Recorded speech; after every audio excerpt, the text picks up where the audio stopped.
आज जे मी चिकन केलं ना, ते चिकन जर तुमच्या घरच्यांनी खाल्लं तर ते नक्कीच बोटं चाटून खातील आणि तुम्हाचे तुमचे कौतुकही करतील. तर नमस्कार मैत्रिणींनो, गीताज किचनमध्ये तुमचे खूप खूप स्वागत.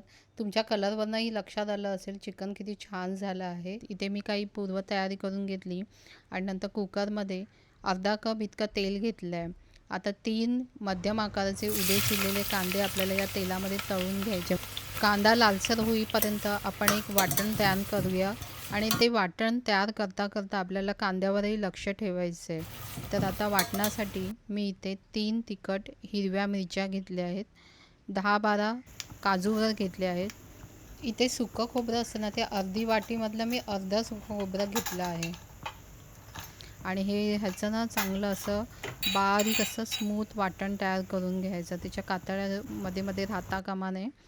तर इथे आता मी हे वाटण तयार करून घेतलं आहे आणि त्याच्यानंतर इथे आपला कांदाही बघा लालसर तळून झालेला आहे.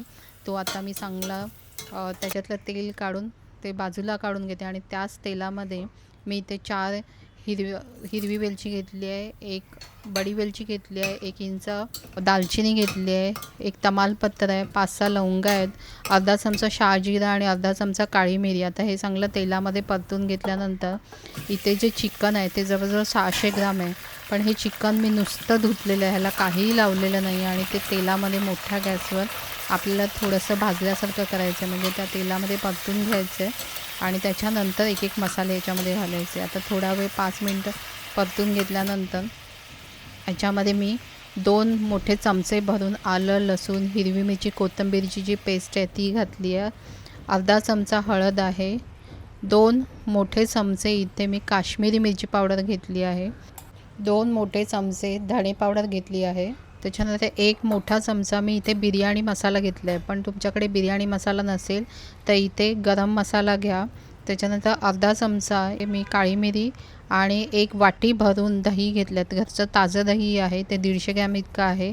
त्याच्यात तळलेला कांदा घातला आहे, थोडासा बाकी ठेवायचा आहे, थोडा पुदिना घातला आहे, थोडीशी कोथिंबीर घातली आहे आणि चवीनुसार मीठ घातलं आहे.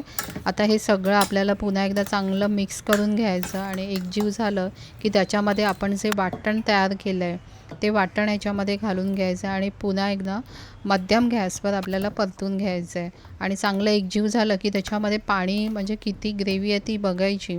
आता हे जर तुम्ही कुकरमध्ये करत असाल तर त्याच्यामध्ये काही कुकरला पाणी जास्त लागतं, त्यामुळे त्याच्यामध्ये 1 कप इतकं पाणी घालायचं आणि आपल्याला मध्यम गॅसवर 2 शिट्या करून घ्यायच्या. आणि जर तुम्हाला कुकरमध्ये करायचं नसेल तर तुम्ही झाकण ठेवून मीडियम गॅसवर हे शिजून घ्यायचं आहे. तर इथे आता माझ्या 2 शिट्या पण झालेल्या आहेत आणि बघा चिकन शिजलं गेलं आहे, पण ह्याच्यात ग्रेव्ही थोडी कमी आहे. तर मी याच्यामध्ये थोडीशी कोथिंबीर घालते, थोडासा पुदिना घालते आणि त्याच्यानंतर आपण जो थोडा राहिलेला कांदा आहे तळलेला तो घातला आहे आणि अर्धा लिंबू ह्याच्यात पिळून घातला आहे. आता ह्याच्यामध्ये ना आपल्याला एकदम घट्ट पण नाही आणि एकदम पातळ पण नाही, थोडीशी ग्रेव्ही ठेवायची आहे, तरच ती ग्रेव्ही खायला पण खूप मजा येते.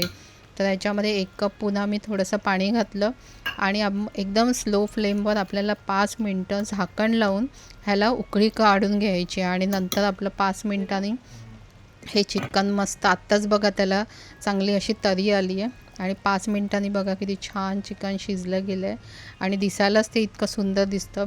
मी खात्रीने सांगते, हे जर तुम्ही घरच्यांना खाऊ घालाल ना तर घरची लोकं तुमची वाह तर करतीलच आणि शिवाय बोटंही चाटून पुसून खातील. तर असं चिकन तुम्ही भाकरी, चपाती किंवा वडे ह्याच्यासोबतही देऊ शकता. तर तुम्ही नक्की हे चिकन करून बघा आणि कसं झालं ते मला कमेंट्स करून सांगायला विसरू नका.